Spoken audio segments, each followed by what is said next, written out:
puso ng pagdiriwang na ito ay matatagpuan ng Marian spirituality o kabanalan ng buhay ni Maria. Ito ay pagmumuhay ng pagiging alala ng Diyos kasama si Maria bilang gabay, huwan at tagapagpalita. Ang paglalakbay kasama ni Maria ay pagtanggap sa pag-asa na kanyang iningatan sa kanyang puso. Ang pag-asa hindi kailanman naglaho kahit sa paanan ng krus. Sa puso ng bayan ng Akin ay nakatibig ang isang simbahan na daluyan ng libo-libong mga himala na mula sa ating maawang Diyos sa pamamagitan ng kanyang mahal na ina, ang Birhen ng Turumba. Ang Birhen ng Turumba ang siyang sentro ng pagdedebosyon sa mahal na Birhen, hindi lamang sa mga kapitbahay, kundi sa buong probinsya ng Laguna. Simbahan ay napapakas ng mga ahinan ng kasaysayan ng tao, mamula sa kanyang mga himulang pagdating sa baybayin ng Hirapan ng Laguna na italagay na ang kahit ng akin bilang tahanan ng kalagayan at buo para sa mga palagay ng pag-asa sa kanyang. Ewan ko sa loob. Ang parokya sa Pedro de Alcantara at ang Diocese na Langhanan ng Alabenturo ay naitalaga ng pag-ibigay bilang isang Jubilee Church para sa mga isip at mga magsasaka.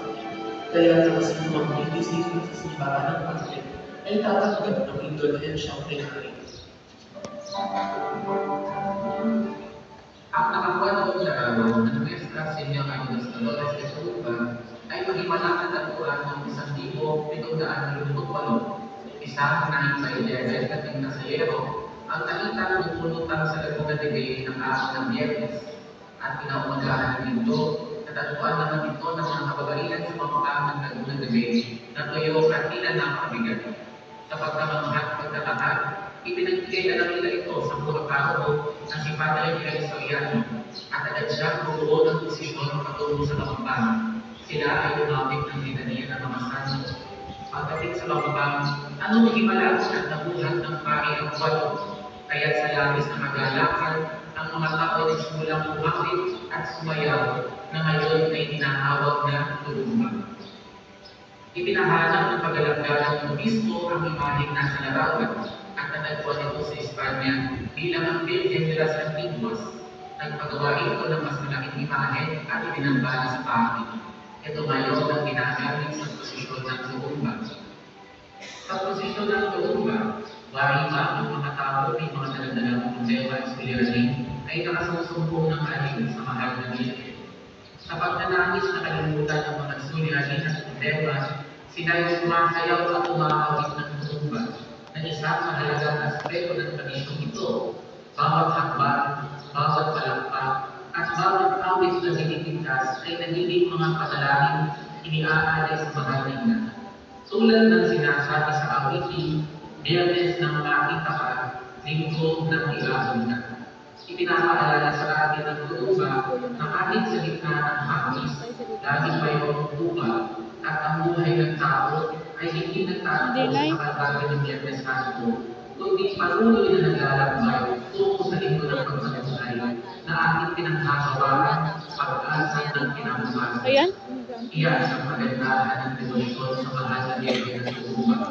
Pagaman ang kanyang imahe ay may luha, ito'y nagsisinding paalala na ang bawat hapis ay may kamitan ng buwan. Sa pitong hapis at iniis ng mahal na ina, dumating din ang pitong buwan na naging isa-isa sa kanyang pananampalataya at katatagan. Ang Turumba ngayon ay hindi lamang isang pansabas na pagdiriwang, kundi isang malalim na kapapahayag ng pag-asa, pananampalataya at pagmamahal ng mga deboto sa kanilang mahal na ina. Ang debosyon sa mahal na Birhen ng Turumba ay malalim ang ugnayan sa kultura, sapagkat ito'y bumubuog ng pananampalataya at buhay papayanan ng mga tao. Ang awit, sayaw at posisyon ay sumasalamin sa natapaning paraan ng mga Pilipino sa pagdiriwang ng pananampalataya, masaya, matatag at sama-sama. Para sa marami, ang imahe ng Birhen ng Turumba na lumuluha sa paanan ng Diyos ay kaakibat ng kanilang sarili karanasan ng paghihirap, suliranin at pag-asa sa araw-araw ng buhay. Sa Turumba, ang dalanghati ay nagiging pagdiriwang, ang panalangin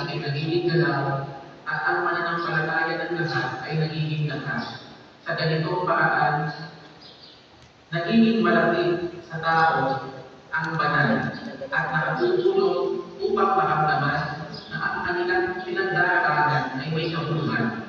Kaya sa pamamagitan ng Birhen at Lupa, ang mga deboto ay patuloy na inaakay patungo sa kanyang anak na si Yesu Cristo. Ang buhay ng buhay deboto ay patuloy ng pakalinaw sa Birhen. Ang lupa ay higit pa sa larawan, sa awit o sa sayaw. Ito ay isang kultura, isang pamana na nakaukit sa ating mismong pagkatao, hindi lamang ng bayan ng pangin, kundi ng buong lalawigan ng